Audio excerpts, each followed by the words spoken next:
Hello everyone, welcome to an Unearthly podcast. Today hosted by a Time Lord, 2 humans, and a bunch of cubes. We can bicker about who's what later on.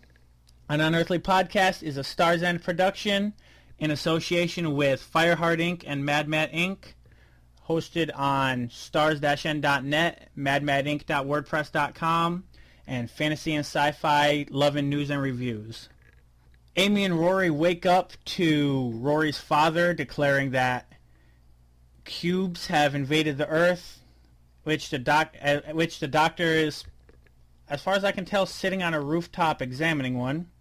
These are black uniform cubes that have infested the entire world, which the doctor is frustrated by his inability to find any weakness in. Unit, meanwhile, discovers a surge of energy and, with absolutely no tact, decides to invade the Pond household, alerting us to the fact that the Brigadier has a daughter who is running science in Unit. A lot of investigation occurs. The Doctor has a lot of ADHD. We discover a Time Lord mythological figure is behind the whole thing. They tell us their plan. They leave. The Doctor prevents it. And as far as I can say, that's pretty much the gist of the episode. There are other themes explored, but it didn't seem all that complete to me. But that's the funny thing about this episode. What happened? yeah. I like this episode. Nothing really happened. To be honest, it's kind of frustrating in that way. For some reason, this episode reminds me of the first series. Now, the Crystal Eccleston era, it reminds me of this a little bit. I could kind of see what you're going with. I could kind of see what you mean there. It just has that feel from early Russell TV. I watched it twice. And you know what?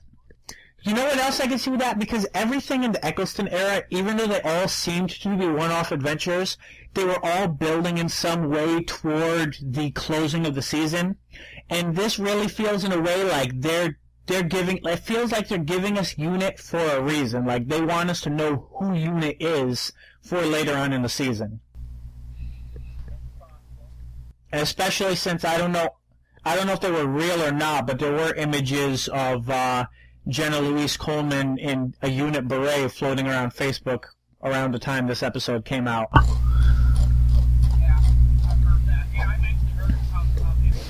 If my brain has to place it down, it's the fact that the monsters felt a bit campy. I wouldn't really call them monsters, no. The little bit of camp that Russell T Davies has put into his work, especially in that first series, Don't talk. definitely still there. But the show itself is not taking it seriously. And I think they were taking it seriously enough for them to qualify as series. In which, are you talking about in Power of Three, or are you talking about in, what was the name of Slavine's first episode? No, you're actually kind of right. The cubes aren't taken seriously at all. But once you get to the actual villain, oh yeah, they're totally seriously. Right. Yeah, there was definitely a hint of that. Yeah, especially. I have to say, I really appreciate the fact that none of the cubes farted if we're going to be bringing up the Eccleston era.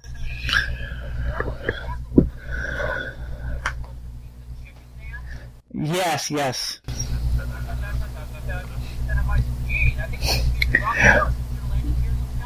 But it was only for a few seconds, so I saw if it was one of the major recurring cubes, I could see that as being too overly campy. With its brief cameo, it was okay. I didn't mind that. Yeah. I mean, the doctor's there playing tennis on the Wii, and the cube just kind of hovers over his face. For a moment there, he's like, get out of my way, and then he kind of realizes what it was. That was a bit of a camp. Yeah. But then again, it was less campy than every other Matt Smith moment leading up to that. Because for the first half of this episode, I really, really hated the Doctor. For the first half of this episode, because a 1,200-year-old Time Lord should not be a 3-year-old whose Ritalin prescription ran out. That's part of this guy. That's part of how they shine. He's never been that. He's never been that bad before to me. Mind you, before you go further in this, I actually have a child with ADD. Oh, so was I, yeah. But at the same, yeah, that's but that's what I'm saying. A 3-year-old with a 3-year-old you could see being that bad.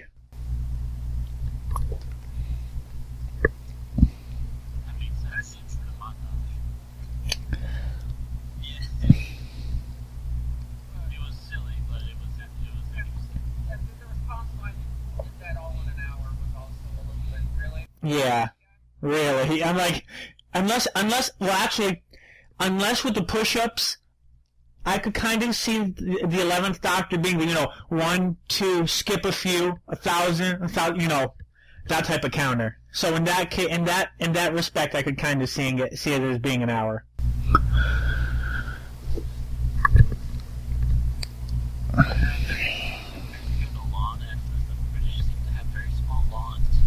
Well, it's a very small country.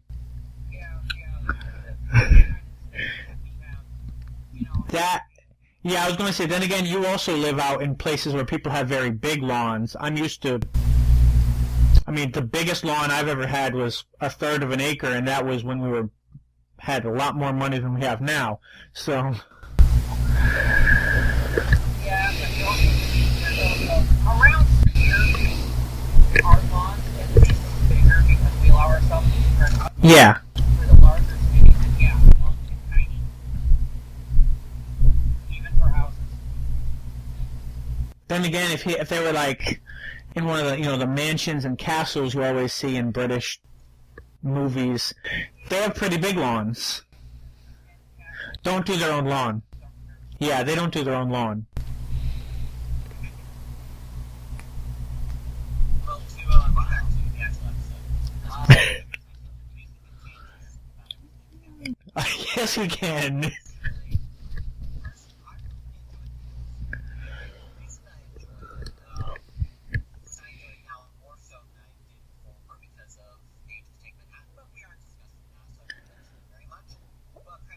That's gotta be the first time I've heard I enjoy something more because of Angels Take Manhattan. I'm pretty sure I never saw anything resembling that sentence anywhere on the internet before now.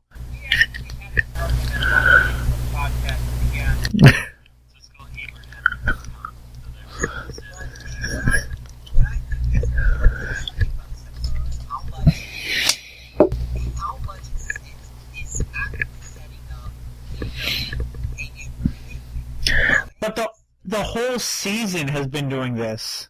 Well, here's what I was saying. This is, they've been setting up departures since arguably God Complex, probably even before that. But every time before this, it's always been like a science, like 5-10 minutes focused on it, and then we talk about something else entirely. This is the only episode. Okay. See, I can kind of get that.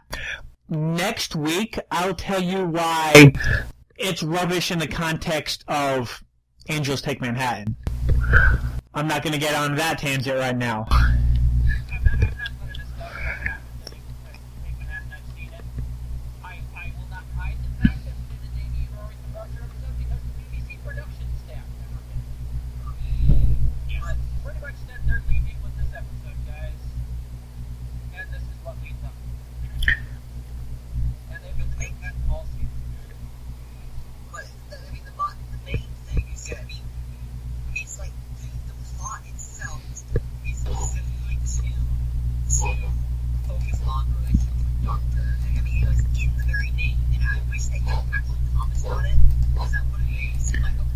That was the corniest. Yeah, I really wish they took that line out of the episode. It really.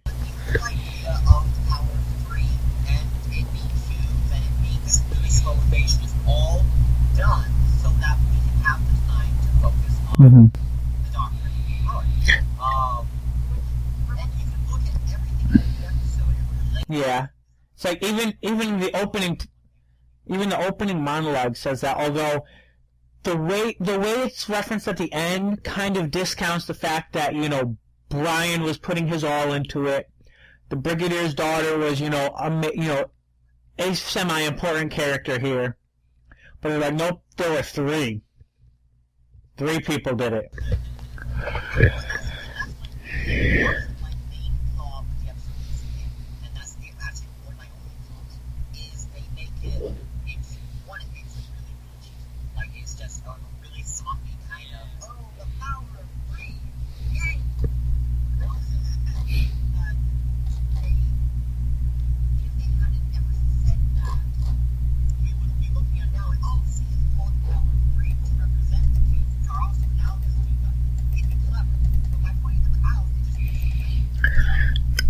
So to quote that Joker meme that the cartoon hero's been using, if you have to explain the joke, there is no joke.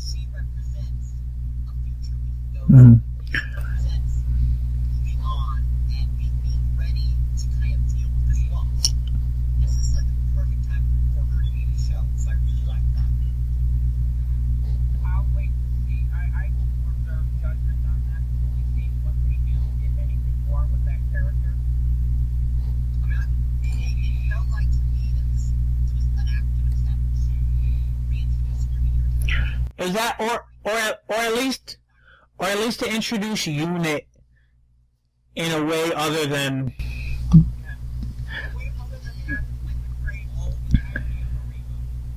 yeah, it's like I'm trying to remember who it was, if it was, but I remember being mentioned that one issue with Unit for the past few years has been that they're constantly portrayed as the bumbling idiots who are messing up and the Doctor's fixing it. Whereas here, they might not have the resources and knowledge that the Doctor does, but they're handling things in a competent, effective way.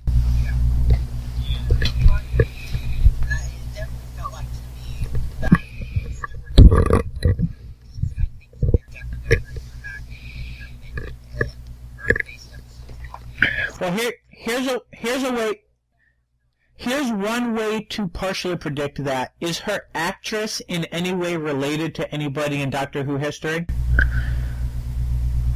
Because if she was actually the Brigadier's actor's daughter or something like that, then I would say no, she's probably a one-off. But if it's not that kind of cameo, then I would say she'll probably be seen at least once again. Like for example, the whole episode. Yeah, the Doctor's daughter was intended to be a. As far as I can tell, has not had any relationship to anybody in Doctor Who. So that says to me is we'll probably see her again, even if it's just a bit role. I'm sure they would, if one-off, it would have included her character somewhere. And that was actually my worry when I started it. It's that, oh, she's going to be keeping money, or oh, she's going to be this or this or this. Well, no, they set her up as a character who can't return. It's like, the whole reason I knew the God Complex wasn't Amy and Rory's last episode is because it was something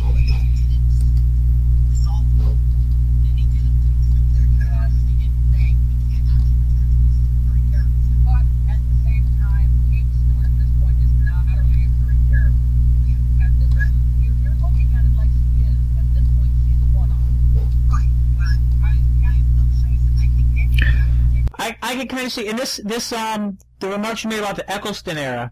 This is kind of simple because the Prime Minister from the Eccleston era was originally appeared as a one-off, but then became a recurring character, not necessarily a daily, constantly coming back character, but a recurring character who had some import nonetheless. That's bring her back for Kenneth's Christmas special, Christmas Invasion, and then we didn't see her again until The Stolen Earth. what's that? The Stolen Earth. Yes. But still, when they wrote her, she was a one-off character. When they first introduced her, and I definitely don't feel that Stewart was written to be a one-off. And the way they introduced her and her the role she filled is very much, it feels to me very much intended to be like how the Brigadier was written in The Invasion. Obviously, yes, he had been in an episode before that, but he's written in The Invasion to be a recurring character. It has to feel very much the same way Kate Stewart, she's written to return. She's like filling the exact role the Brigadier filled. And by being even related to him, Moffat has set her up to be a character that we can come back to. Well, first of all, use The Invasion as a reference doesn't work because The Invasion was Lester Stewart's second outing as the Emperor. That's his first. Yes. But I mean that naming a unit, but basically by that point they had already decided Lester Stewart was a recurring character. Yes, that's actually my point. Is that however in Web of Fear he's written to be a one-off. Even though he returns to The Invasion, it's not technically a runoff. It could have ended right there. Like, it could have been he's in The Invasion, that's it. But he's written specifically to return, primarily because The Invasion is written to be the prototype of Career. And I think this is indeed what Kate Stewart is. She's written to be... I would bet Moffat specifically wrote her in so she could return in other episodes. I think they had... I have no way of knowing this because Confidential ended last year, but it feels to me like they are writing her to return. And like I've been trying to say for 5 minutes, thus far I have looked up and I cannot find any indication on her having been contracted to appear in future episodes. But it's not like they have everyone contracted as of just yet either, so we don't know anything yet. Well, technically, yes and no. Filming has finished on the Christmas special, or at least is underway, which means that they are currently doing the contract negotiation work, if not the script writing, for the rest of Series 7. When it wasn't confirmed, though, that when it was announced that Mark Williams was the show, it wasn't confirmed he was going to be in multiple episodes. It was just told he was going to be in Dinosaurs in Spaceship. Later found out he was going to be in Power of Three. It's possible, and I will agree, that the BBC is keeping it close to their chest. Right. That sounds possible. I mean, it's like, I don't think she's going to be a regular character. I do think she's going to be returning, probably about her mom. Wilfred Mom was written as a woman, and he really only became a recurring character when the person that was slated to be Donna Noble's father died between The Runaway Bride and the beginning of the series. Right. But my point is, he was in that season, he was only in it like what? Not even half the season. He was in it very little. So my assumption is Kate Stewart kind of filled a role that would be 1 to 3 episodes a season. Like, really not that many. So I don't think we even have any comment on that. They've been threatening for a couple of series now to do a flashback to the 3rd season and strand the Doctor on Earth for a while. Oh boy. Yeah, mind you, the difference is the fact that when they do a series like that, it saves them a lot of budget because they don't have to construct these massive space sets. I think Matt Smith's hearts would burst if he were stuck on if he were stuck, if he had to go through time in a linear manner. How do you see this? How do you see this as them threatening to do this? No, I've heard this as rumors. Oh, I've heard this as rumors for, I think, since the middle of the 5th season. I can't see it personally. I can't see it because, at least not under Moffat, because Moffat is, by all accounts, Davis said, more than any of the other doctors. And it's just based on, it's hard to describe. Okay, Russell T. Davis loved like for ways I think his favorite doctor. You can definitely see that Which episodes because part of his returns to Earth very often. So it's like if the doctor was ever going to be stranded on Earth, kind of been under Russell T. Davis, who was heavily influenced by the early years. Moffat, by contrast, was influenced by the Davis years, and that's mainly what he looks at as the height. It seems unlikely to me that he would want to exile the Doctor on Earth when that's not really what he used to be the best doctor. Looking at it from a creative standpoint, do you know why they stranded the Doctor on Earth during the Earthly era? so they could afford color. The reason they did it was actually it's both for budget and for creative reasons. Yeah, well, actually, the budget thing came first, and then they found a creative reason to do it. No, because one of the major reasons was they thought the show had exhausted its ideas. They wanted to give it a good kick to get it going, to try and make it more successful. That was a major thing. It was also, budget-wise, they didn't have to do as much. If you're going to the budget, early years are, the budget is really, really good for that. So it really wasn't a matter of budget so much as they needed something to do. Well, the rumor is that the BBC has been tightening its belt with budget things. So the rumor stems from the fact that, Well, they did cut from 3 Doctor Who shows at once to 1. yeah, And I would also point out the fact that they have how many lackluster special effects this season so far. Ah, They're not saying that well right now. I mean, like, just because even though, budget, an announcement that they're decreasing budgets means more that we're going to see worse effects and more facilities rather than fix out. No, all I'm saying is that I'm not saying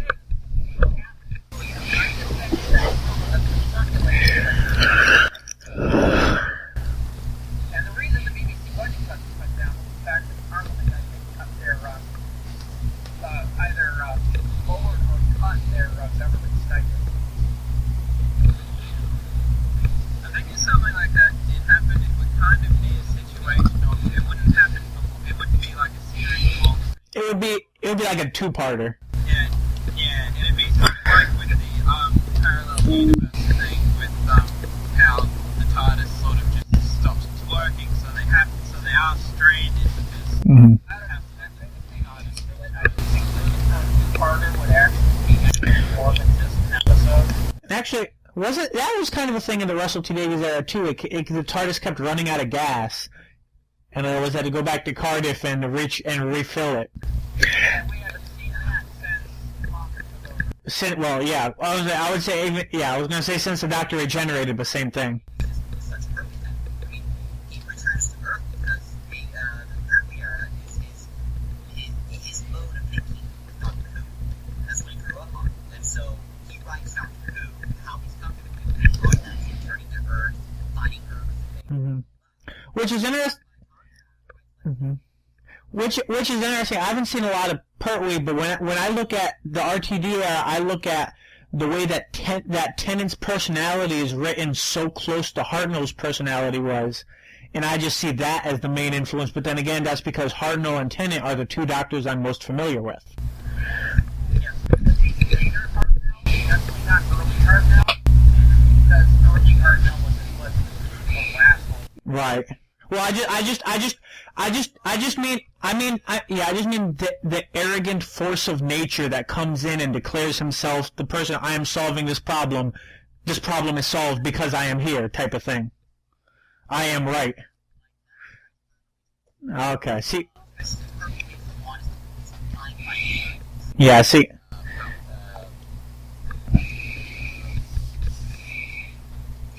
Okay, because I've only seen I've only seen 3 Pertwee serials to date, and 2 of them he was one of several doctors, so I haven't really gotten the full-on Pertwee experience yet.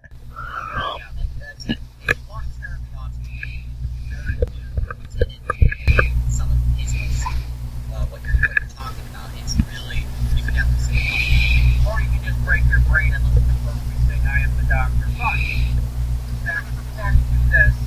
One of the things that didn't bother me about this is what they touted this episode to be in the intro and what it was. Yeah.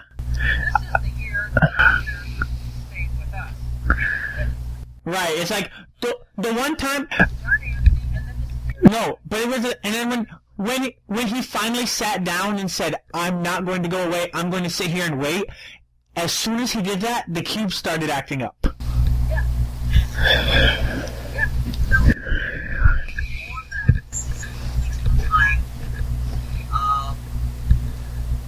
I don't really see that because time when they have had a doctor who's experienced. Actually, you know what? No. The longest they've been together was during that 7 weeks that they left in the middle of the episode. That was the longest they've been together at one time. But we didn't get to see that. That was off screen. He spent more time together with them off screen than he did actually in their home. He didn't spend He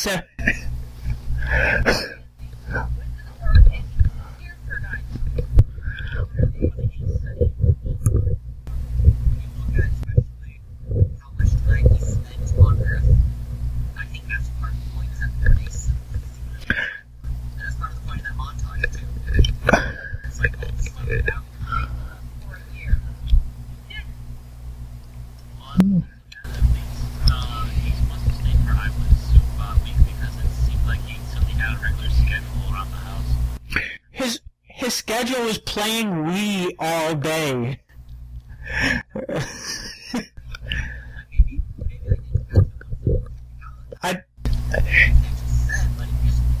I think maybe because you were looking through the Doctor's point of view.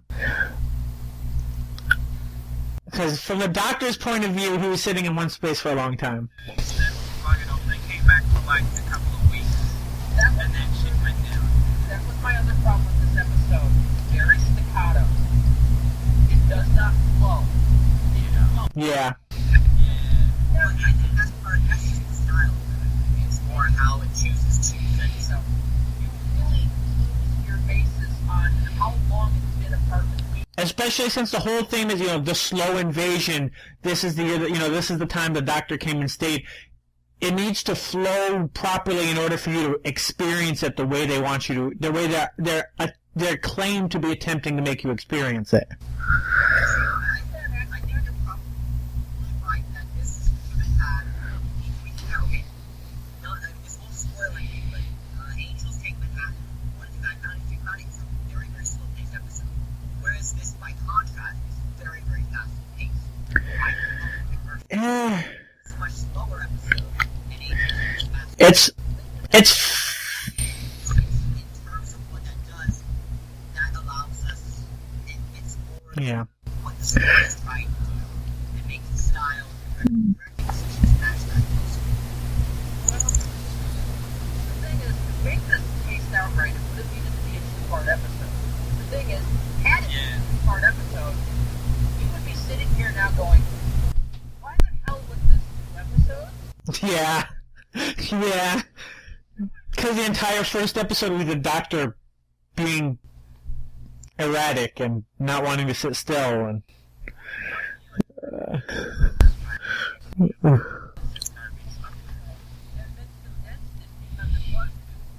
or it would, yeah.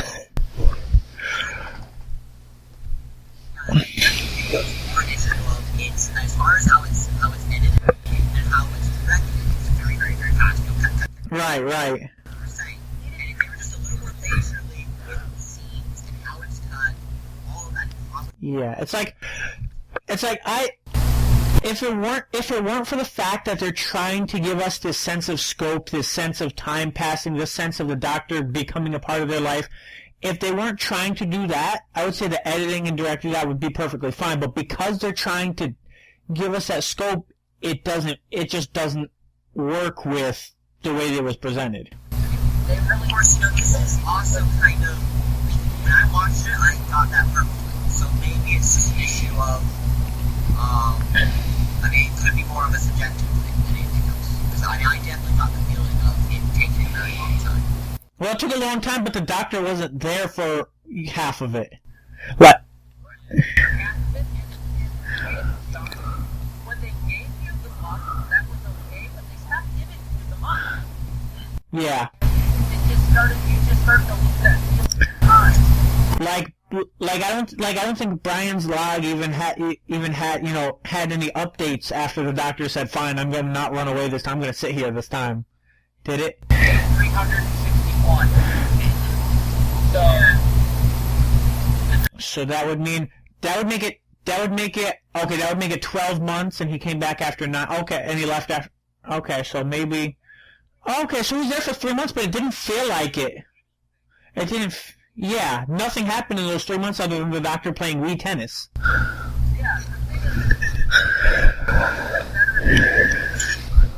Right.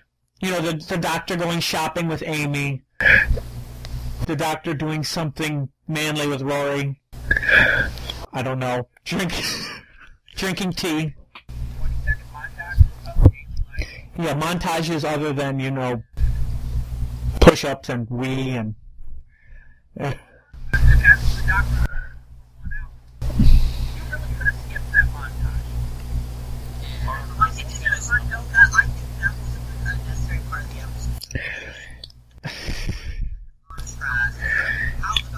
It made me want to slap the Doctor and say, "Go sit down in the corner." I'm sorry, that montage, everything he did in the course of an hour film. Yeah, the tightness, he did 5 million kicks on a soccer ball.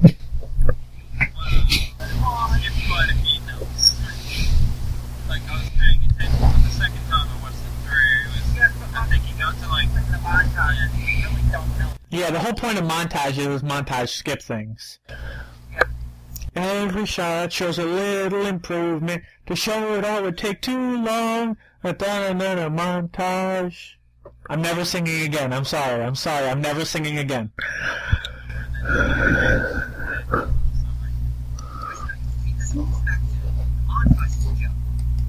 It's supposed to be funny that he does all these crazy stuff and out. That's what is funny in late class. It doesn't make a lot of sense to think logically how he could have done like now he's kind of joke. Except it's a bad joke. Yeah, I'll agree with both of your points there.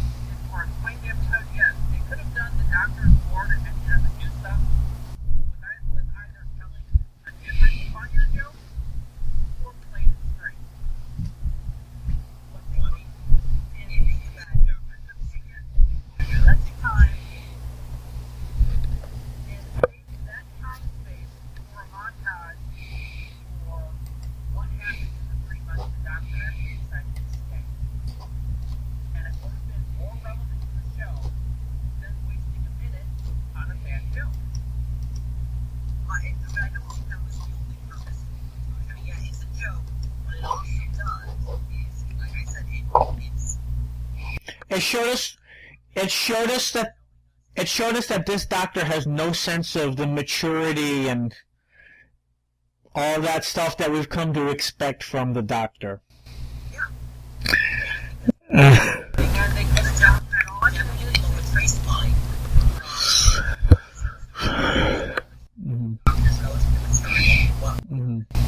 Talk about That said, it was a great way of reminding people who don't like the 11th Doctor why they don't like the 11th Doctor.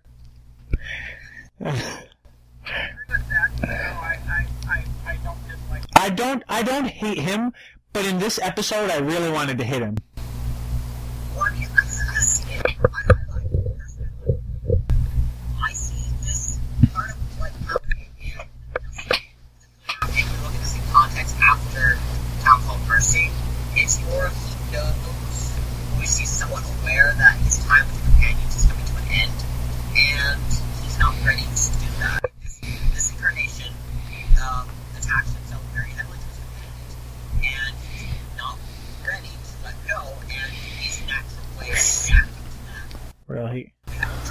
by becoming very immature and very and all sorts of so he has to take His action to do all that because he's not gonna have the time to keep it up. He knows.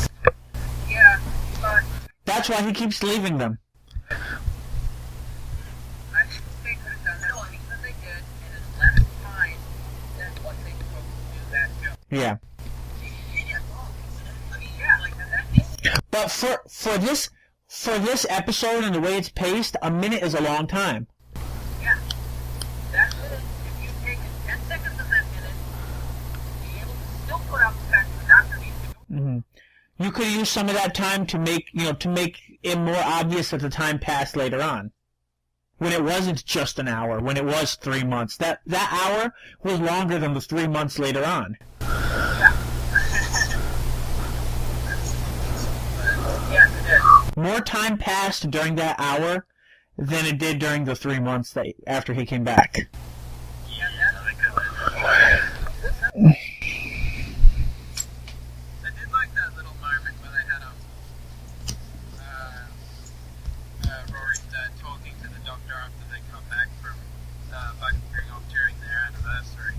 Oh. That was good. I was kind of waiting for I almost expected it to be like when how Jackie would constantly react to the doctor about you're putting Rose in danger. The way that conversation was going, I kind of thought it would go like that, but Brian has a completely different personality and handled it a lot cooler than Jackie ever could have.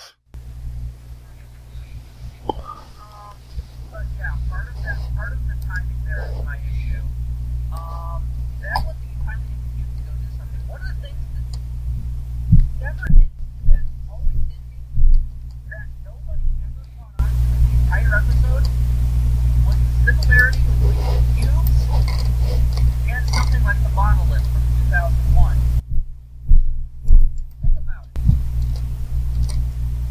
Small black substance porcelain thing.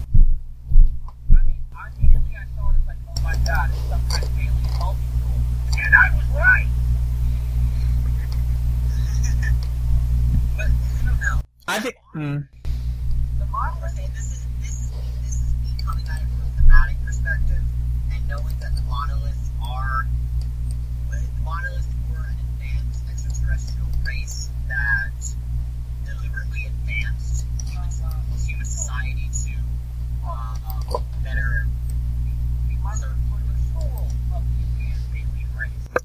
See, I was kind of ruined by the posters because there were some posters where it kind of showed like the Doctor and the ponds being like distorted by cubes, and I was kind of thinking it was going to be like a reality warping, either reality warping or dimensional traveling thing, and that's kind of what I was waiting for, and that's, it's not like I wasn't necessarily disappointed, but it kept me from having any expectations that fit the realm of anything that actually did happen. So I don't know if that was a mistake of the a flaw in the promotion, or simply just something that they were going with the cube theme and took it a little too far. But I think the problem with this episode was sort of that it just felt like filler. In a lot of ways. Yeah, just That would happen eventually. see that Actually trying to be a good episode. that's kind of like the past 3 episodes. Actually, no, I would say this one. Yeah, it was a setup. This episode feels. I'm gonna say this episode feels less like filler than the. I get you. This setup, but this episode definitely feels less like filler than the 3 that came before it, in my opinion. Basically, this series has been really nothing but filler thus far. There hasn't really been a coherent overplot other than the fact that The Ponds were leaving, which they made it very clear in the first episode.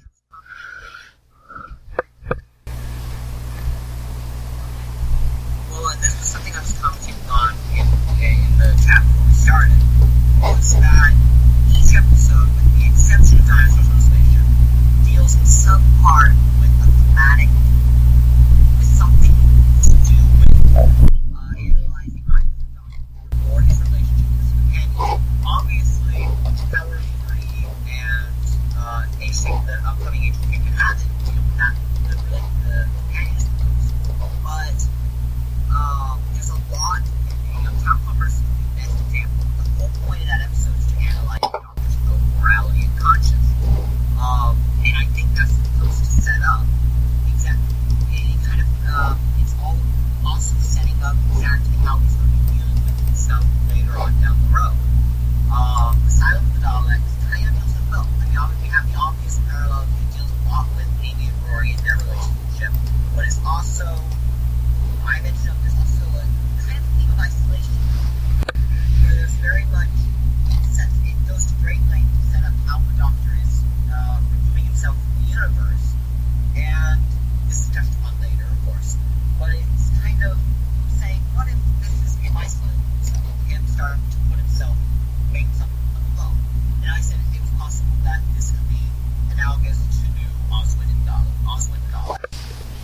Exactly how she's going, and a lot of what she's doing is both analyzing it's almost a version of the companion archetype and dealing with I don't know. I think I'm not smart enough to really get down to all of it, but I think there's a lot going on thematically in each of these episodes that really only Dinosaurs on the Spaceship is classified as filler. Even that and it sets up Tom Plummer's. Each episode does their share to really start to do interesting things with what they're. I think the payoff is Amy to take Manhattan, and each of the episodes set up in some way that payoff. I think I think you could take Angels Take Manhattan, and it could have been the first episode of the season, and we would not have lost anything. No, the Power of 3 would not have made sense. Nor would No. What? I mean, it's just a lot of the Power of 3 is both. I just mean if we never had the first 4 episodes, Angels Take Manhattan, I think would have been the same episode that it was. I don't think it would lose anything if you had taken away the 4 leading up to it. No, you definitely. I think you really needed Power of 3. I can see. I mean, the other 3 are doing other things rather than developing the relationship, but you needed Power of 3. Like I can't see Angels working so well without having all the themes set up by Power. I definitely think that.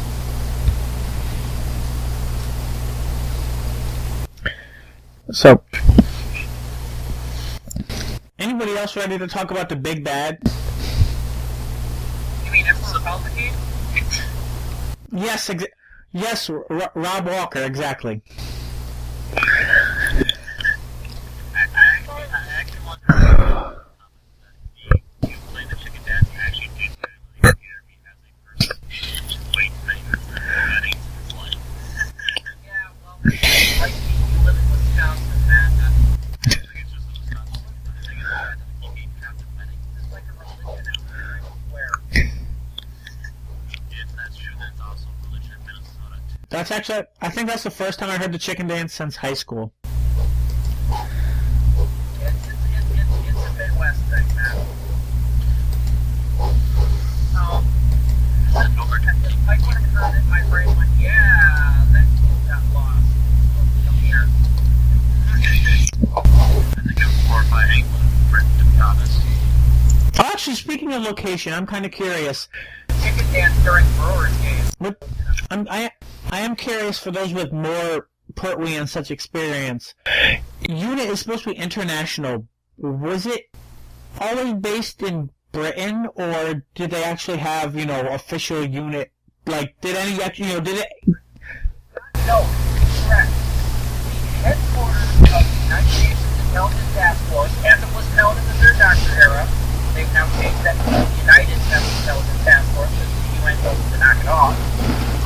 Is headquartered in Switzerland. Oh, that's right. Okay. Okay. Yeah.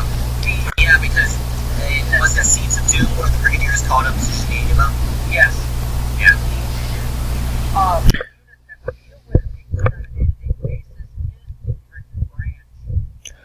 Okay, I got you. Kind of like Torchwood Cardiff not being the only one, but it's the one that we happen to deal with. Like I said, it was basically the United Nations Special Division for dealing with. Right. That's the way I think of it. The United Nations Special Division for dealing with weird shit. And so basically, when it was founded in Geneva, and they would have branches all over the place. There was probably one in Paris. There was probably one in like Seville or somewhere. One in New York, certainly.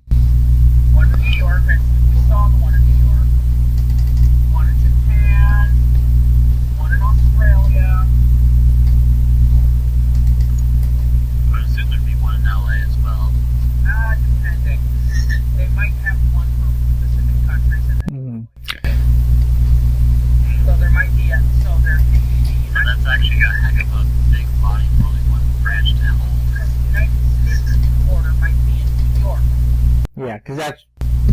Around the United States. Yeah, I was gonna say if you think UN in the United States, you think New York, or if anything, maybe one in New York, one and then a small like an office in the Pentagon. It would be, but they would probably have sub branches of the United States branch in various locations. Yeah.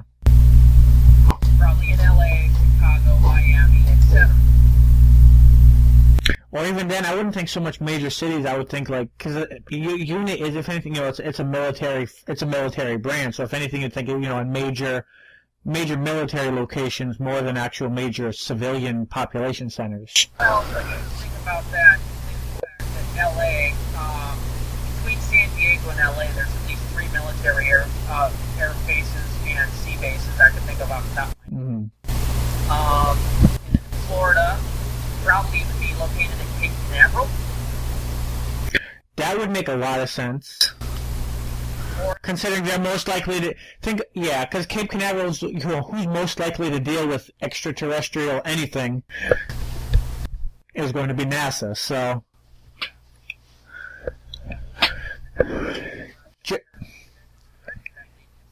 just like if there's anything in the west coast of the U.S. that I would expect a unit to be involved with, it would be Edwards Air Force Base.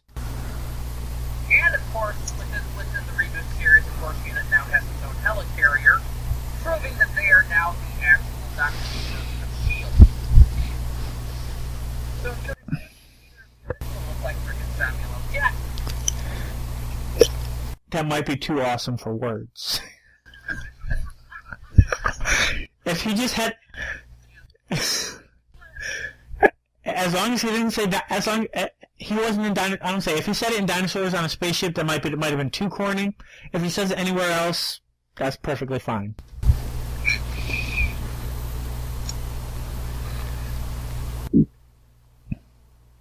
Of course, the Doctor would also have to make some sort of reference to Jedi and/or Sith while speaking to said Jackson, just to complete. Would he then have to shoot at an alien? Oh, sorry for breaking concentration.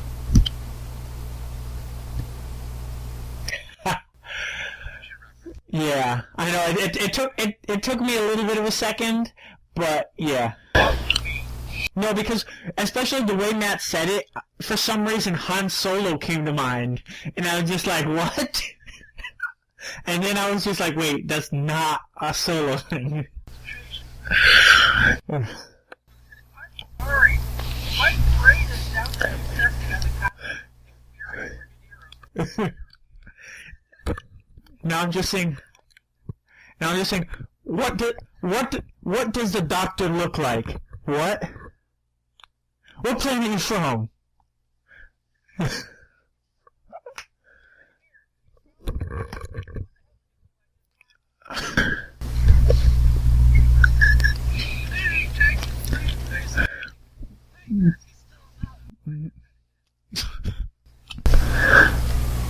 Like, does the Doctor look like a bitch? What?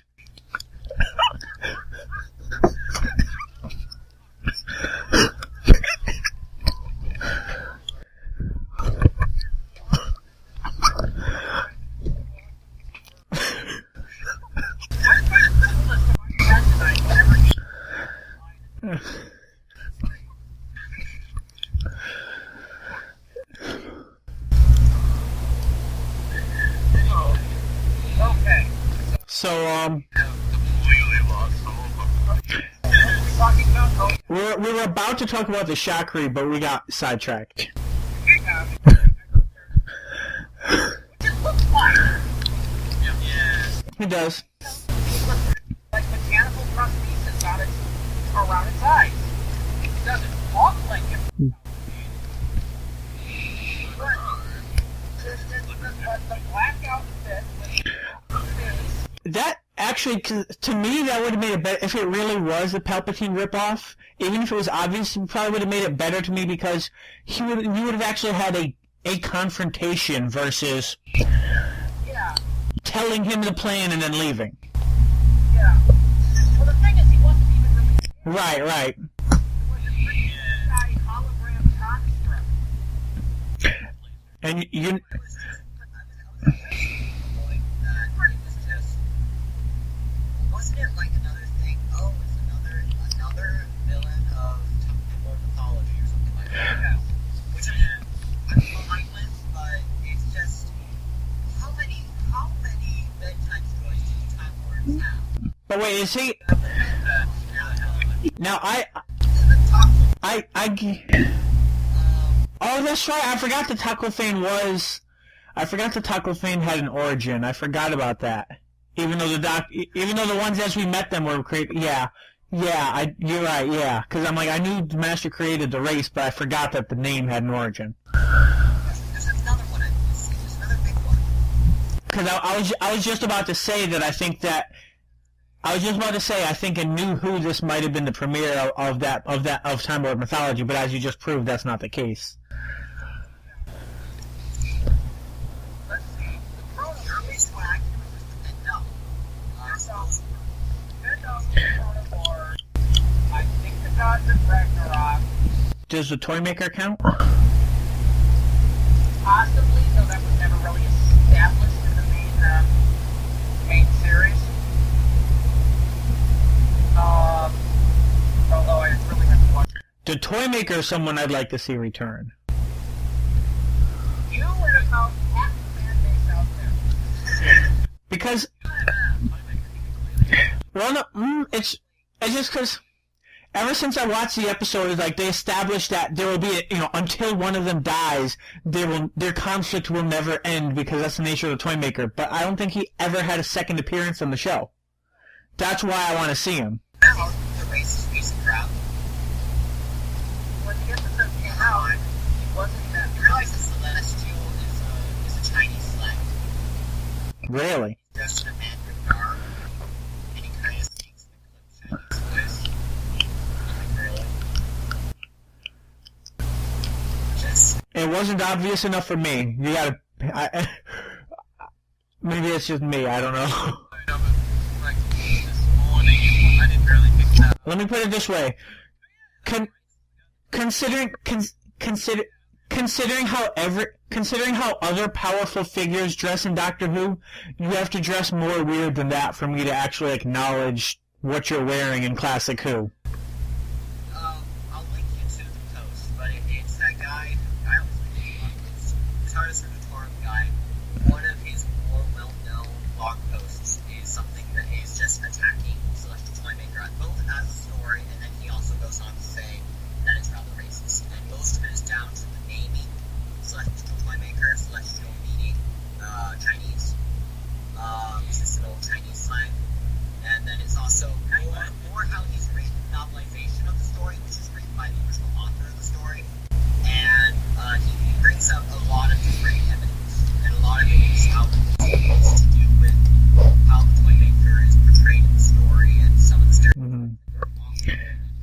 See, to me, that's all the more reason to bring him back in a way that gets rid of that. Personally, I think it's brilliant to have him be a villain who is always presenting himself as a racial stereotype. But then that'd be really hard to keep out, like beating up like. Yeah, I was gonna say if this was a Comedy Central show, I would say go for it. As it is, I don't think it would go over very well. I mean, but it is serious action, not like. Yeah, I understand you, but it's if this was if it was like a satire show or something, it would work and not be taken as mean spirited. I don't think it could work in Doctor Who without it being taken as mean spirited. Now, mind you, Leslie the Toymaker was in either 1965 or 1966. I'm not going to look up their date right now. Yeah, At this point, you can basically do a lot more things than have radar. It's also listed. Oh, yeah, It's they the would. same episode that has the older version of Catch a Tiger. The older version that they're surviving. Yeah, and that stuff would fly these days. But let's not get the modern. That wasn't an April Fool's post. Well, it was racist then. Yes. It was racist then. And he elaborates his view on racism very, very well later. Because he basically says racism is not something to excuse, but it's also not something that should damn an entire episode. And his reasoning for Celestial Toymaker, he says he thinks it's a crap story, and it happens to be racist. But something like Talented by Cheyenne, which is unrepentantly racist, is still a brilliant, brilliant episode and should be enjoyed because of that. Racism is a really, really shitty thing that humans do, but it's also not something that sullies everything it touches.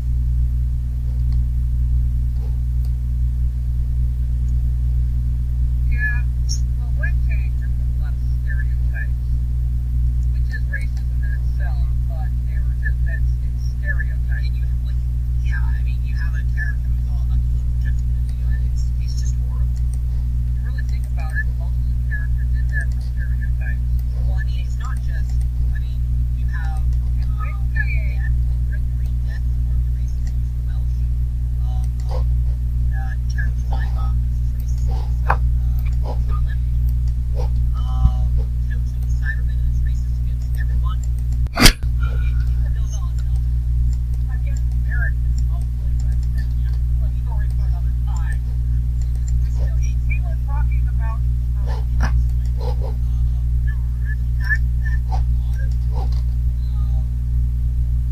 There's a lot of things that seem alright, but when you actually look at it are actually a little more like the best example for me is the fact that every villain in Star Wars is a foreigner. Even in the trilogy, all the villains are British. Yeah. Except for Darth Vader, who's black. I mean, it's not even to think about. It's not even to think about because Tarkin is white, and Emperor is white. But they're all British, and they're all foreigners. well, part of that, not all of it, part of it was the fact that Star Wars was filmed in India. Yeah, exactly. So 90% of the extras they got were English. Obi-Wan was also English. Also, all the main, except for Obi-Wan, all the main characters. I think it was more the idea that It is a problem though that all the villains are foreign. I mean, it was not something to really think about. I mean, it's just racism. It's just weird. I mean, I wouldn't damn Star Wars. I think it's a little racially uncomfortable. But it's also not something I would point out, They are. yeah, that's Yeah, it's like gone sideways. yeah.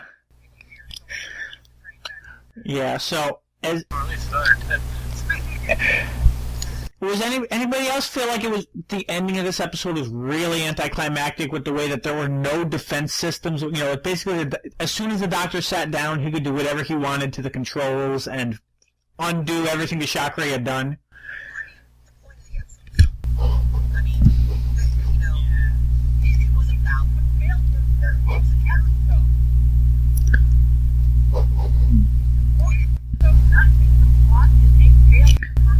Yeah, it's like the themes are characters are important, but you need a plot to make it worth watching.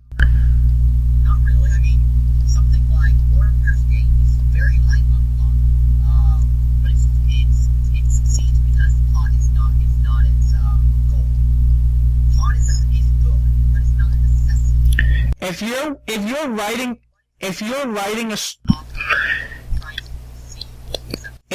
writing a story, it needs to have a plot.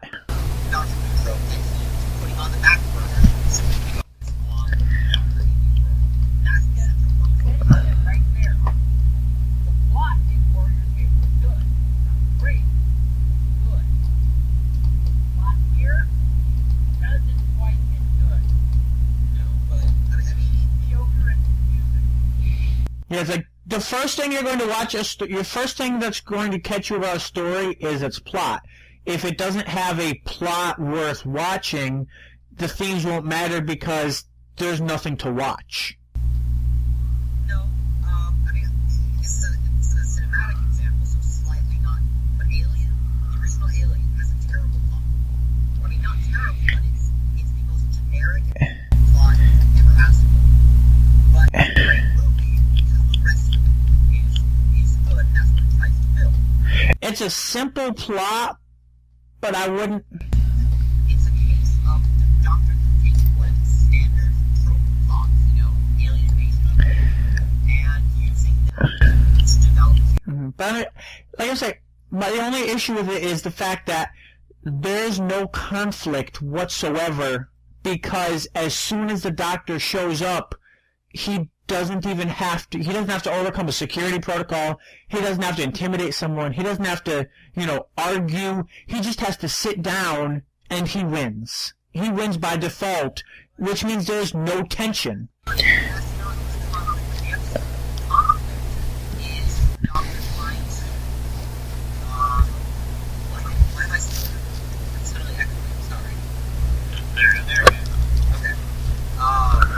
The conflict of the episode is him trying, it's mostly with the doctor and the companions trying to relate their lives to each other.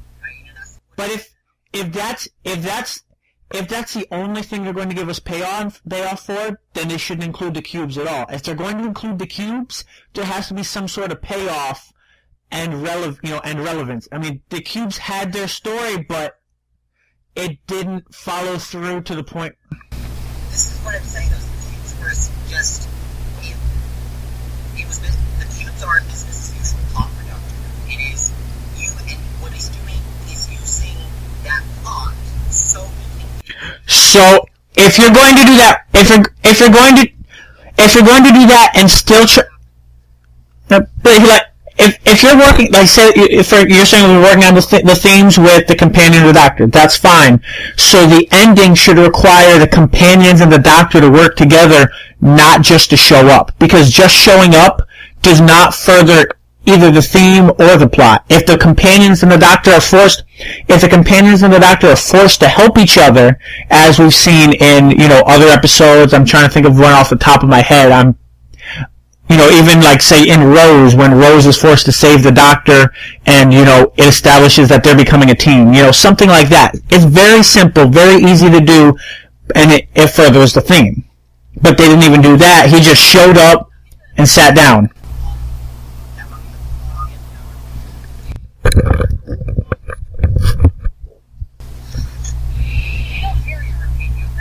Oh no, I'm hearing an echo. So it might be echoing out of somebody else's speakers. No. I would argue that the ending is good for the reasons you specified. Is that it's not a really good emotional resolution. It's just it ends. You needed a better emotional resolution to that. Instead, they get this cheesy monologue about power. And this actually. Because the doctor does whatever. I mean, he knew he was going to win anyway, so trying. Yes, but this this brings me to a discussion I've had with other people, which is where in the RTD/David Tennant era, the Doctor would always show up and win, but it would feel big and important, and he would show up, do something, even if it was hand-wavy, he would do something, it would look impressive, and it would be, a fun climax, versus Matt Smith, Stephen Moffat era, the Doctor will show up, simply be the Doctor, and the plot will fall into place for him, and he'll just win. And it's not the same type of payoff. I think that's actually it's which things with. The advantages of having a show that's run as long as Doctor Who had is that it has fair share of reliable stories and things we've seen before. Something like these bases and all that, so we can use those plots to our standard in Doctor Who you handle. And use that out. That's what I think that would bring it doesn't solve the story he's trying to tell. And it fails at the top. I would definitely agree with that.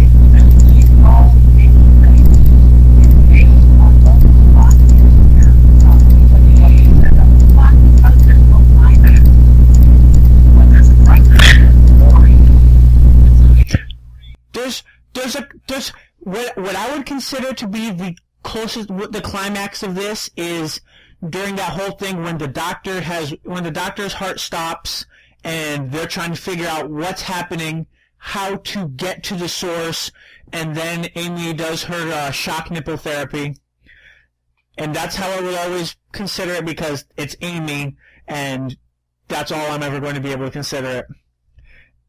And that, to me, is the climax of the episode, but then you present a big bad without presenting a confrontation with the big bad. I think, really, the problem is more about the enemy is the Cubes are an essential part of the episode, but he was just sort of tacked on. It was more Yeah. It's like...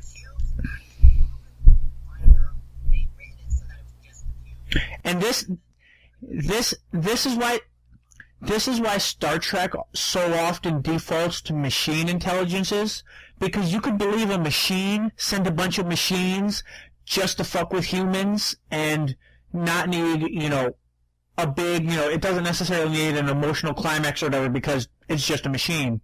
Versus if you're saying this was caused by, a religious fanatic who believes that they're destroying pests, which is what, then there should be some sort of real, they allude to the possibility of a conflict, but they don't actually conflict with one another. And that it works if the shock... It is awesome. It's really possible. This guy's I was just about to say, it works if the Chakra return, but if they don't, it's really kind of muddled and disappointing. Yeah, that's all right.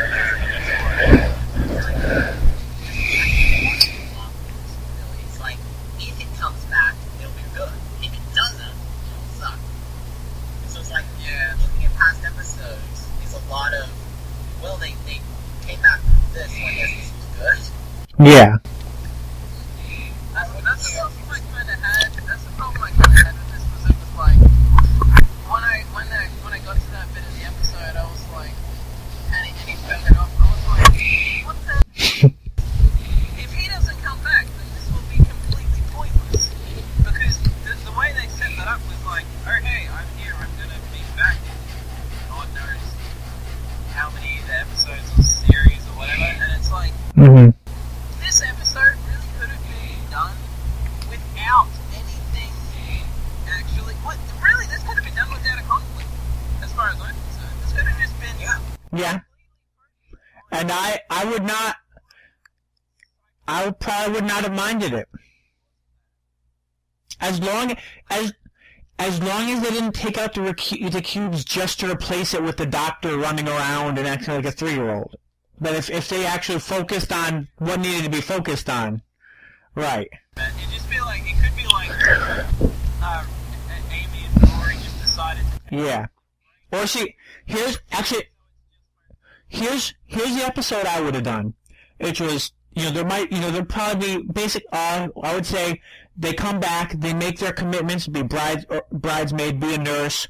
The doctor shows up out of nowhere. They break their commitments. Their friends are mad at them. They lose their job, and they're like, you know what? Enough is enough. We need to resolve this.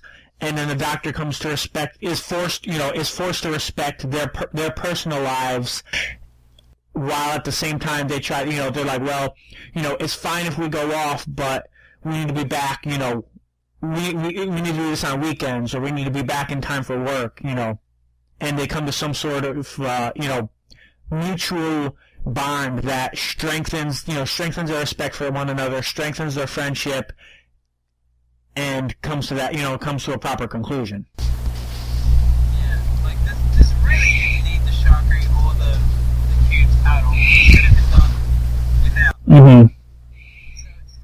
So It's like if anything, it would have been better. If anything, that would be better to use. Like, it would be this type of. It's like, yeah. If anything, it would be something where you want to use a previously established villain, because you want the villain to be something you can show up, fight them, and you're not so worried about the villain as you're worried about the impact that leaving to fight the villain had on their personal lives. yeah. Has it been like Cybermen or Centauri? Centaurans or Cybermen were the two in my mind. Silurians would be possible, but there's too many themes involved with them for it to be really clean and neat. Especially considering dinosaurs. Centauri is probably Yeah. Centaur style. Centauran, it would have been perfect with... Close incident. The one thing Kenneth had about it is that this wasn't like the Centaurans at all. It's not like them to be steep. Right. But I mean, like, if we go with the hypothetical situation I had, if he pulls them, they're supposed to be at a wedding, and he pulls them away to fight the Centaurans in the future or on another planet, and brings them back after the wedding, and everyone's mad that they missed the wedding, that type of deal. Yeah. You also notice that this time it's been before. As far as straight up wedding, That one line, because it was like, oh, I didn't realize it. I didn't. wait, what? I actually That's interesting. But sure this came about because Britain recently went through and filed a thing saying that they're allowing same-sex civil marriages, and that probably within the next year or so they will be fully legalized. from what I've heard, it's ever since there was outrage that gay people dared to appear on Torchwood, that Doctor Who and Torchwood have both been amping up the homosexual or bisexual nature of characters and people. Basically to say, you don't have the right to say that gay people aren't allowed on TV, so we're going to show you that by putting them everywhere, not everywhere, but frequently on these shows. Yeah. Like, mhm. And what I've also seen, and I've seen various things debating on, the reasoning behind this and the purpose behind it, but actually no, scratch what I was about to say, because this wasn't the Moffat penned episode, because I was going to say there's been a good number of references to homosexuality in Moffat penned episodes, but this wasn't one, so that doesn't really fit with that idea. Unless he's turning around and specifically saying you should include this in the episode. So we're arguing about the problem there being a same-sex anything in a Doctor Who related series. Barrowman. Not necessarily a problem. Just yeah. I mean, I would say it was the first mention of a gay wedding, but we've had lesbian couples on Doctor Who before. Jack screws anything that will move. Yeah. Okay. Multi-species homosexual relationships, but they weren't married. They were different social classes, different species, and the same gender, but they weren't married. Yeah, gotta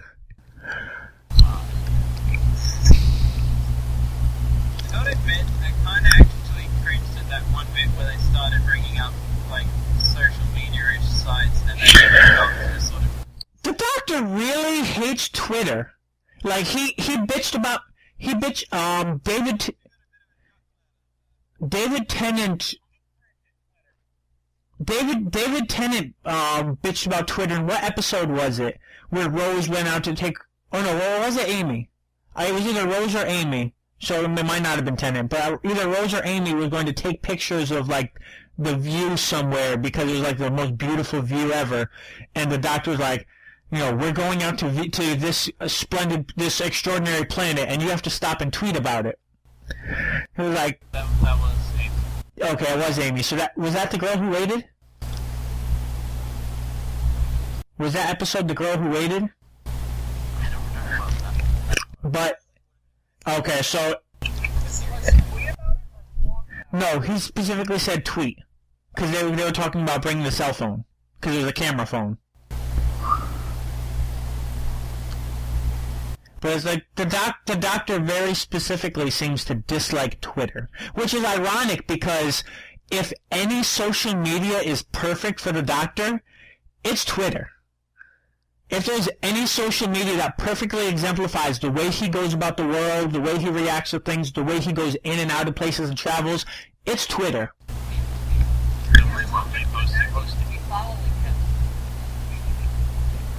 The Daleks would follow him, the Cybermen would follow him, the Centaurans would follow him. I did kind of find it funny when he was, when that cube finally started moving and sort of hovering in front of him, and he goes, "What's that all you do? Hover?" He said, Yeah, he's like, that's kind of boring. Yeah.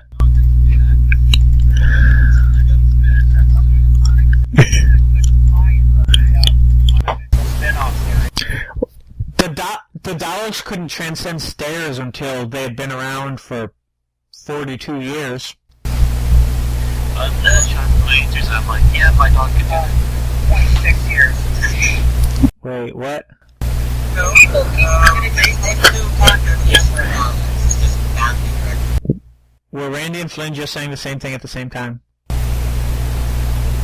Yeah, I corrected you. You said 42 years. I corrected you. Right. Because they could fly around the dollar. Oh, okay. One scene, and it was really fast. Okay, because even in... I'm super in Revelation, where there's a Dalek that hovers in one scene. Okay, because even in the Dalek handbook, it mentions it makes it seem as though they didn't overcome they weren't able to transcend stairs until Dalek. Which is false. Okay. Deliberately shown in Remembrance. Okay. Hovering up the stairs except the doctor. And then you mentioned Revelation, and I don't recall that scene off the top of my head. It's when they have the two people that are finding her father, and it comes into a room, and there's like a Dalek that, and then all of a sudden it does this. If you watch CGI effects, you see what they're trying to do. The original one is really weirdly directed. Looks like the Daleks on the wall. I said It's supposed to be looking at the DJ. I like He was a little too cheesy for my taste. I thought he was rather funny. It was like he has this huge, big, massive personality that he's just taking hot shots at all dead people. Like, said, through his lines. It's like, what is like, he was giving an announcement, you're right. Trying to get more money tonight. Okay, I can't remember. Never mind. That was funny. Anyway, but I read this kind of the Dalek ability to fly or hover dates back to the chase, where a Dalek can fly from taking flight. While in Revelation of the Daleks, the Dalek hovers to exterminate two victims. The first part of the 1988 serial Remembrance of the Dalek shows the Dalek was clearly shown to hover up the flight of stairs in Doctor's Ward. So, in reality, they might have been able to hover all the time. Okay. Well, I would say, except for, definitely not in their first appearance, but any time afterward, maybe. Or they were Constantly. Yeah, they like to say they're powered by static electricity and heat. And don't try to tell them otherwise.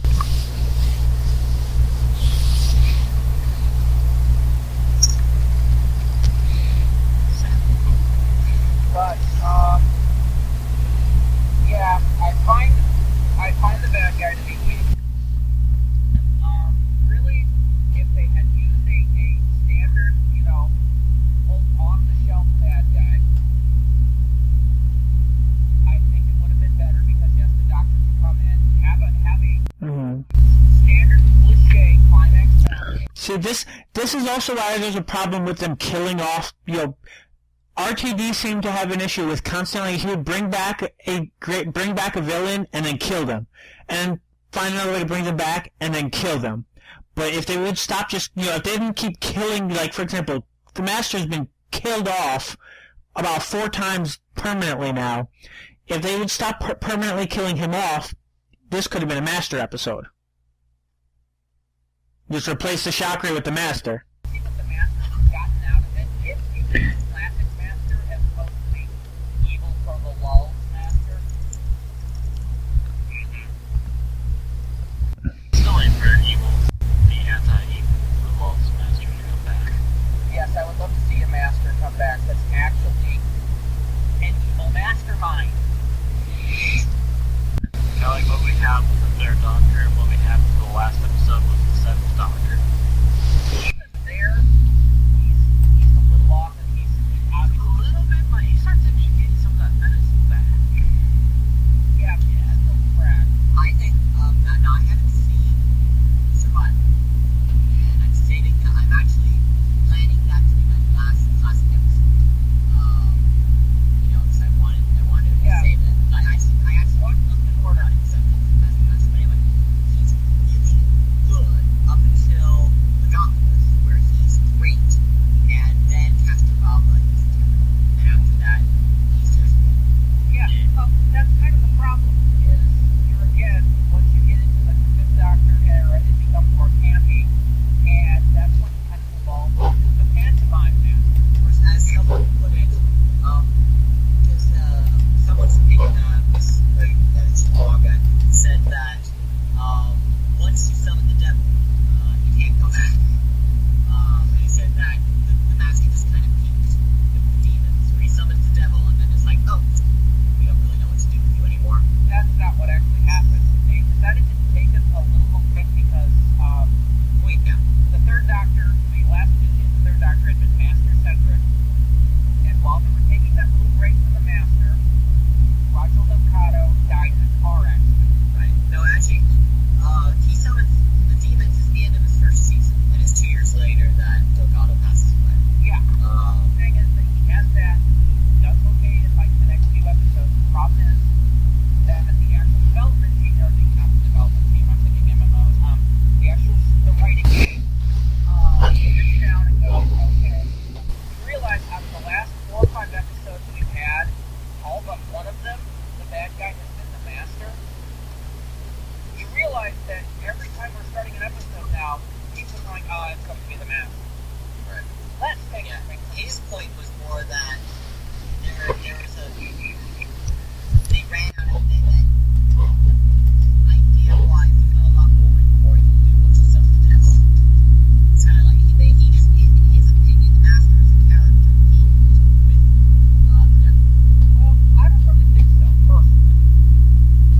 Because I think when you got up to, after Delgado died, you had Deadly Assassin.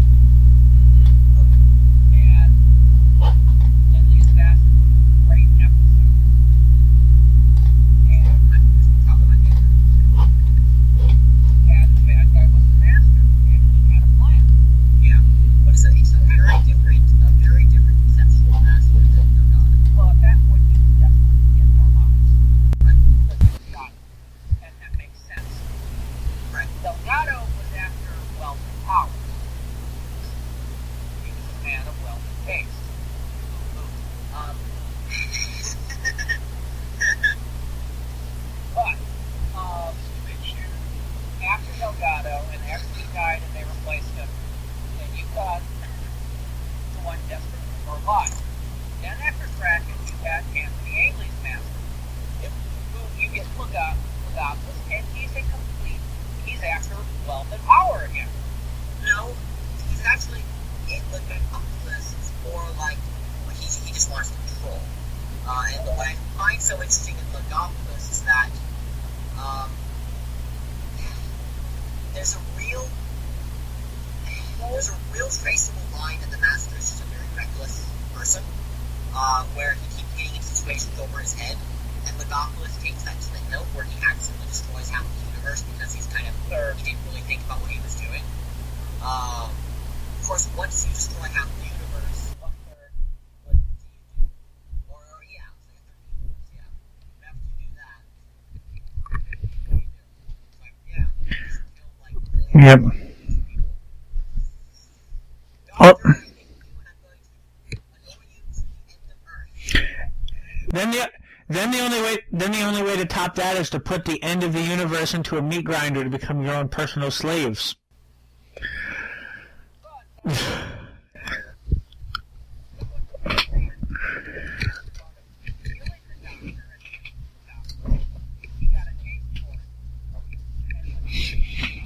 So the master's like a dog. Once he tastes blood, you have to put him down, or he's going to keep going for it.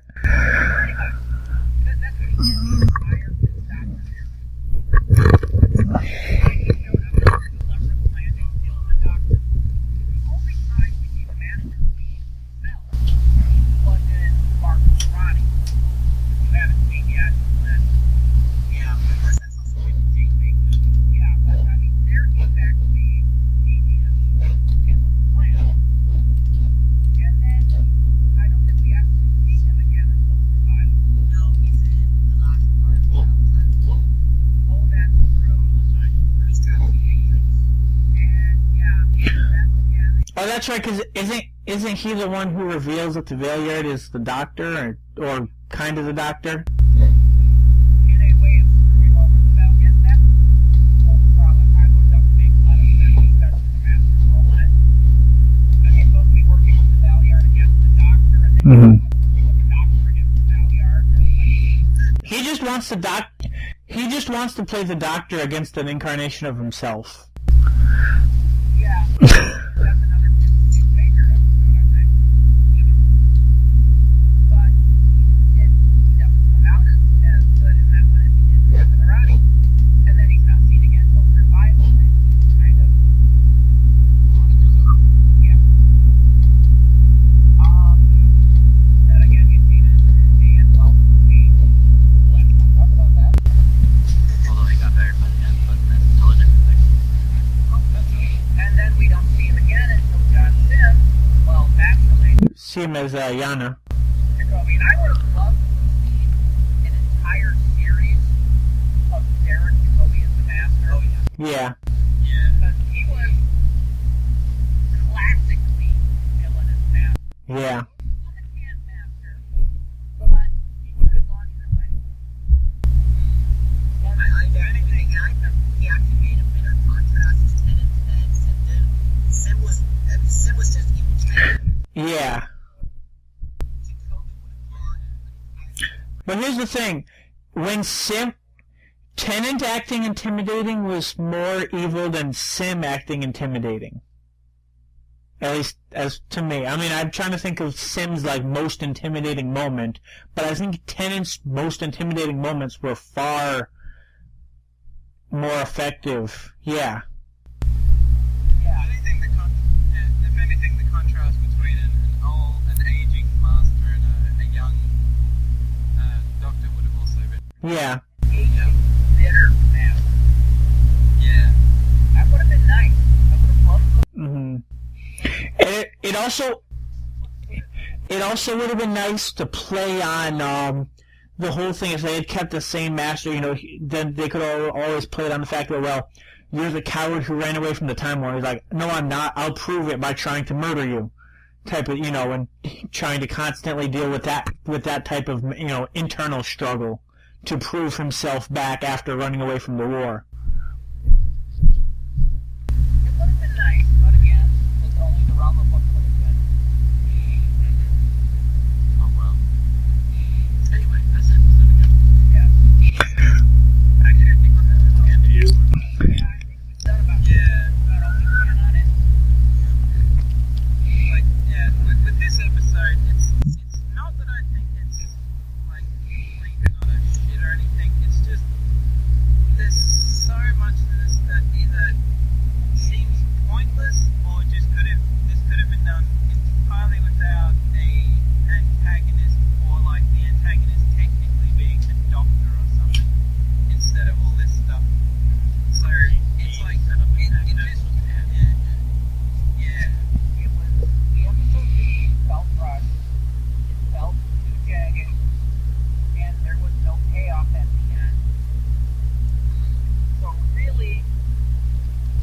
Yeah, really the best thing to come out of this episode was setting up what unit is going to hopefully be in the future. Yeah. I think personally, for me, I would give it 7 out of 10. Repeating or back. I don't. Okay. I would give it 7 out of 10. I liked it, and I think they did a lot of interesting things. I like the thematic stuff that sets up the following episode, but there were weaknesses to it. I didn't like the narration. I thought the ending was emotionally thought out, and it just had its turn. It could have been a lot better. I thought the ending was tacked on. But on the whole, I did like it a lot.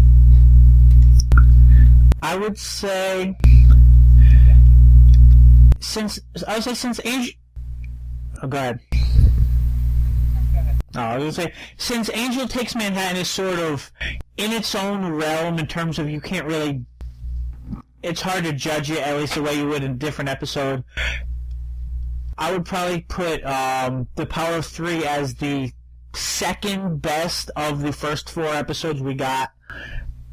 It had some merits. Did some setup. It definitely felt less like filler than Dinosaurs, and definitely a lot less straight up logic holes than Asylum.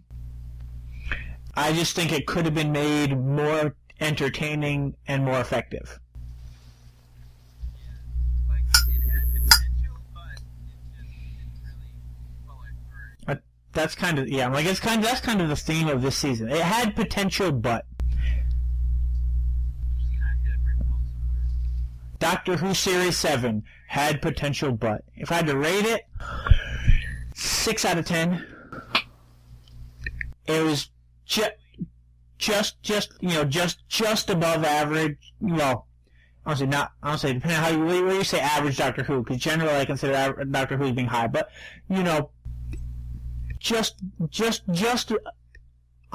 on the good side over mediocre. I'd say it's like 6.5 or 7 out of 10. Matt? Personally, I'd actually give it about 5. I think about half of it could have been chopped out, and the other half could have been given more. Either half, really. You could either cut the cube half out, or the companions half out, and made either of them into a different story that focused specifically on their one idea. And that's because I felt the jokes fell flat, the plot fell flat, and there was no real payoff at the end. It seemed to be something that really needed to cook a little while further in production before coming out.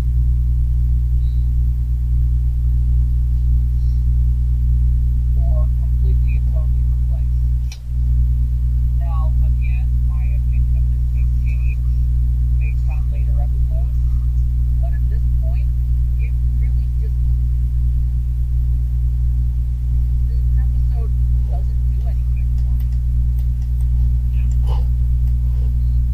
Like, to me, this, I actually would say that this has actually been, even though I gave it a kind of semi-decent rating, this has actually been the most frustrating episode for me so far, because it's just like,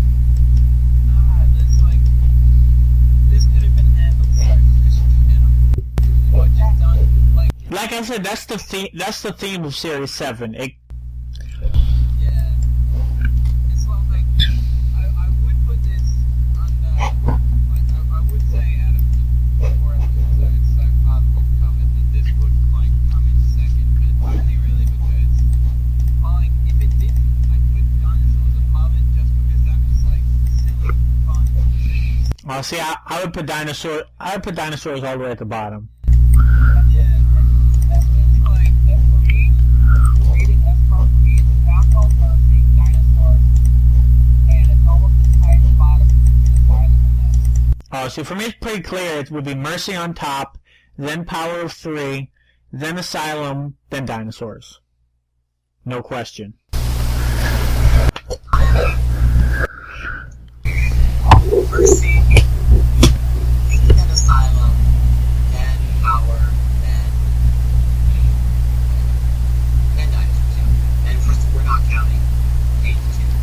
Right. Even then, Angels is hard to quantify. Whatever, at least to me, it's hard to quantify in the same realm of everything else. Maybe because it's the only thing that actually felt like it was part of Doctor Who continuity versus just being an episode slapped there. At least that's how it feels to me. I don't know if anybody else feels the same way. We will, yeah.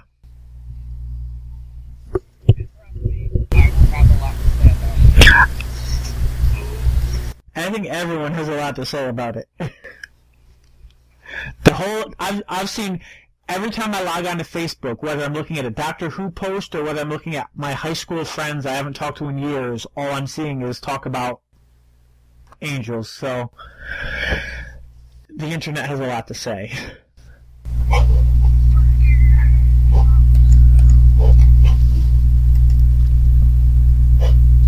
A lot of it just seems to be screaming Moffat.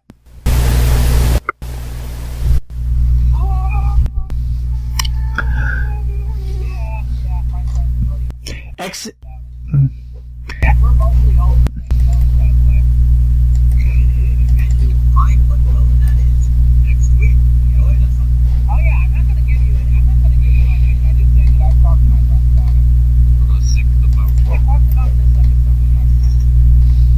I feel almost like we're gearing up for a marathon recording session to just keep going and start the next episode now. But I know everyone hasn't seen the episode yet, so that would be a bad idea. Besides the fact that it's 3 in the morning. Yeah, I didn't think that was Yeah, I would hate for us to finally get off just in time for me to go to work for my 10-hour shift. Ugh. That's the reason I might have been so harsh on this, fatigue anger. I can't tell. But, just the more I think about this episode, the more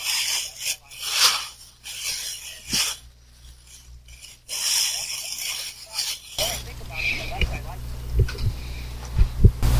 I mean, there's no sense of epicness in this episode at all. you need one. For Doctor Who, I would think so.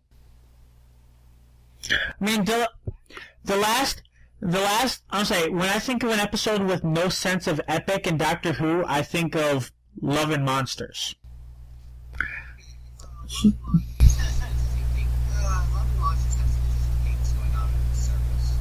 I wouldn't call it one of the greats of Doctor Who, but I don't think it's nearly as bad as it's saying. And as part of it, I actually have to agree with Lynn on this one.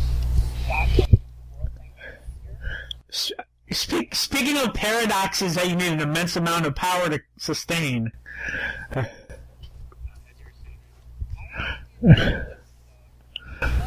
think I enjoyed it probably simply because I like the character interaction more than I actually like the whole healing, whatever the hell that was. I cannot remember again. I think I like that. If anything, I like that episode because it has yellow in it.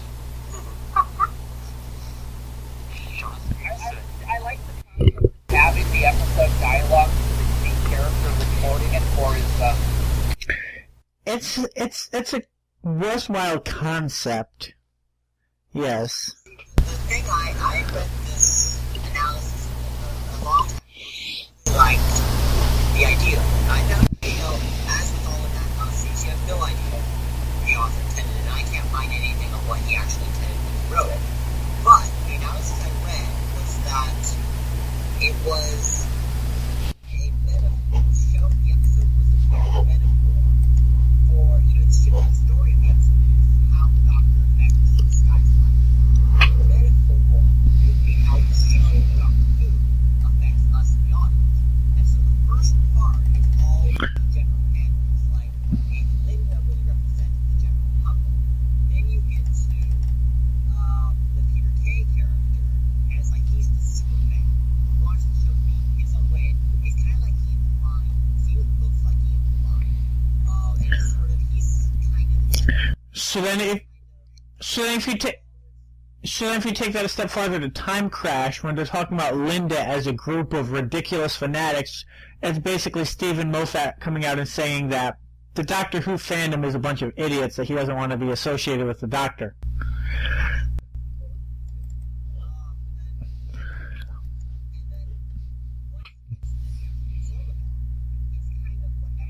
Oh, God, I didn't want to remember that name.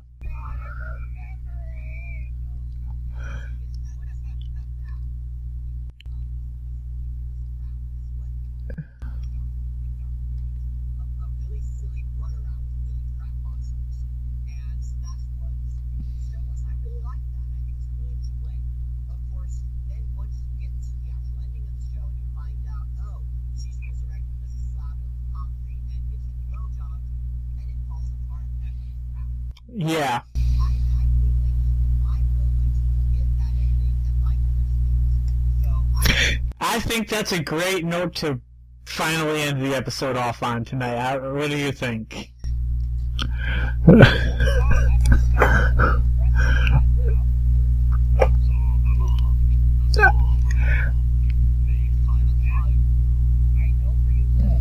Good night, everybody. This has been an Unearthly podcast, and we have brought up unearthly things.